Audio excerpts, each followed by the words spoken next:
Thank you, everybody, for coming to the Aaron Torres Podcast YouTube page. If you could do me a quick favor, see that little subscribe button at the bottom of your screen? Go ahead, click that subscribe button.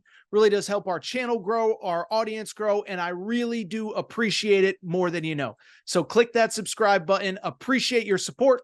Now, here's the video that you came here for. Bubble stuff. Now, let's just talk about the winners, maybe a touch of the losers. But let's talk bubble. You know, first of all, we did just mention Arkansas, but for people who are kind of just tuning in for the bubble stuff, don't think there's any doubt Arkansas was the biggest winner on Saturday. Listen, I said it. I don't think you had to beat Mississippi State to make the NCAA tournament, but I'll tell you what, it certainly does not hurt. As we said, 5 quad 1 wins. No, I think this is an important part too with Arkansas, and I maybe made it a little bit understated in the last segment.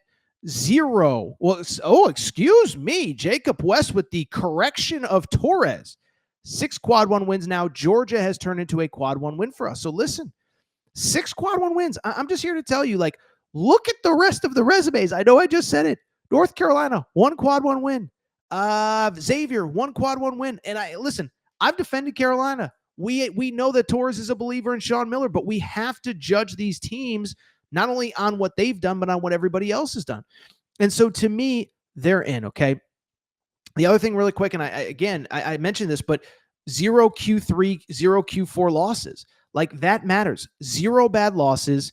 You know, there's a couple you'd like back. South Carolina you'd like back. LSU you'd like back. But those are not terrible losses in the computers. So Arkansas, I believe, has clinched a bid. Like I said, just beat South Carolina so everybody will shut up. First of all, too many national media members. I'm not naming names because I don't go after other people.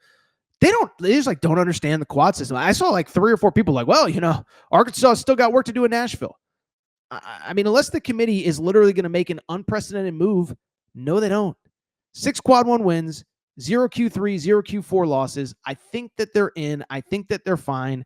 Like I said, in a perfect world, just beat South Carolina so there's no ifs, ands, or buts. And I'll tell you this, you beat South Carolina. I actually like the matchup with Ole Miss. Arkansas played Ole Miss tough in Fayetteville early in the season. That was with Boogie Flan. That was with Adu Thero. But just bring it up to very simply say that I think Arkansas actually is in very good shape. I think the ticket is punched. Now it's just about seeding.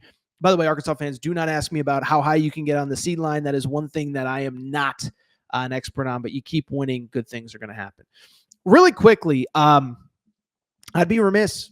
The other obvious big winner of the bubble this weekend, another program that was certainly under fire throughout the season, another program that it felt like was completely going sideways in the middle of the year, another program, by the way, that actually things got so sideways they decided to make a coaching change. That's the Indiana Hoosiers, okay? So Indiana is one of the wildest stories we've ever seen. They're at home against Ohio State. They get the 66-60 win. And it's wild, okay? Because first of all, the history there, Mike Woodson, now the sitting head coach for however long Indiana's season goes on. But his senior day when he was a player was against Ohio State. This was his final home game at Assembly Hall, final regular season game as Indiana's head coach, and he gets the win. And I'll tell you, I think it really puts Indiana in good shape. First of all, kind of crazy. You go back to when Mike Woodson resigned. Listen, it was dark, and I'm not even sitting here saying it was the wrong decision for the school to basically make him resign, right? So he unofficially resigns right before the Michigan game. They lose to Michigan that Saturday. They fall to 14-10 overall. Well, since they fall to 14-10, they are 5-2, a win at Michigan State. Michigan State, by the way, just clinched the Big Ten regular season title by 3 games. They went 17-3 in the regular season. One of those losses was at home to Indiana. Indiana also beat Purdue at home. Remember, that was the famous Matt Painter, I need to tell you how to run your program speech. And I thought what was interesting was even the loss they had the other night against Oregon, they were playing, they outplayed, they were in control of that game, and really the box score doesn't show. That game was really close. It was like a tie game, 1-point game with about 2.5 minutes to go. A couple things don't go Indiana's way. They end up losing that game. But they return home. Ohio State was quite another team that very much needed a win. Instead, Indiana gets the win. I think they're in. The other good thing for Indiana, and we kind of talked about the reverse of this with North Carolina, how basically North Carolina has no real opportunities to get a good win at the ACC tournament until they play Duke, and good luck beating Duke in the semis. The good news for Indiana is that Indiana now, they open with Oregon on Thursday afternoon, the first game in the, I guess it would be the quarterfinals, whatever. I guess it would be the quarterfinals. No, it wouldn't be the quarterfinals. It's the 8-9 game though, okay? And so Indiana opens with Oregon. That's a team that they nearly just beat in Eugene. Now, the game is in Indianapolis. By the way, it's worth noting it's a noon tip-off, maybe even an 11 a.m. tip-off Eastern time, local time. Oregon's flying from the West Coast. And so that feels like a big deal because, one, if you win that game, I think you got to feel great. But two, how about this? Even if you win that game, you're playing Michigan State, a team that you've already beaten this season. So the bracket, I think, breaks nicely where you're not going to take a bad loss. It's Q1 pretty much across the board. And by the time you could even potentially play a Q2, Q3, Q4 game, you know what happens? You've picked up enough wins to punch your tournament ticket. So I think I think they're in. I really do. They're sitting there like Arkansas. They're at 19-12 overall. No Q3 losses, no Q4 losses. They have 5 quad 1 wins as opposed to Arkansas, which has 4.